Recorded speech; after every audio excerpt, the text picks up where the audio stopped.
আপনারা হুঁশিয়ার হয়ে যান, আপনারা হুঁশিয়ার হয়ে যান। আল্লাহর কোরআনের জন্য রক্ত দিতে প্রস্তুত, জীবন দিতে প্রস্তুত আল্লাহর কোরআনের দুশমনেরা, আপনারা হুঁশিয়ার হয়ে যান। আল্লাহর কোরআন টিকায় রাখার জন্য মেশিন চালাইতে হয় চালাবো, টিকারে চাপতে হয় চাপবো, তার মধ্যে কোরআনের দুশমনের সাথে মোকাবেলা করবো ইনশাআল্লাহ। ইনশাআল্লাহ। আপনারা শুনেন, বাংলাদেশের প্রধানমন্ত্রী শেখ হাসিনা এই বাংলার জমিনে তিনি 16 বছর ক্ষমতায় ছিলেন।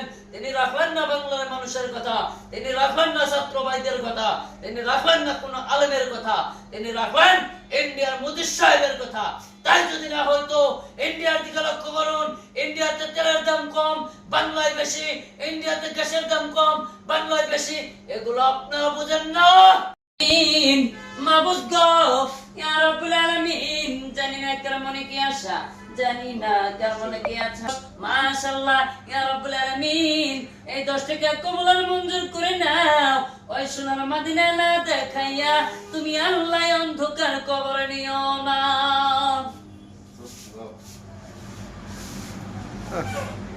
চিকেন খাও গা, ঠিক আছে? 10 টাকা দিলেন? হ্যাঁ ইনশাআল্লাহ, মাশাআল্লাহ, খুশি মনে দিছি, দাও ইনশাআল্লাহ, নিয়ে দাও। দোয়া করেন আমার জন্য, হ্যাঁ? আচ্ছা আচ্ছা, আসসালামু আলাইকুম। ওয়ালাইকুম আসসালাম।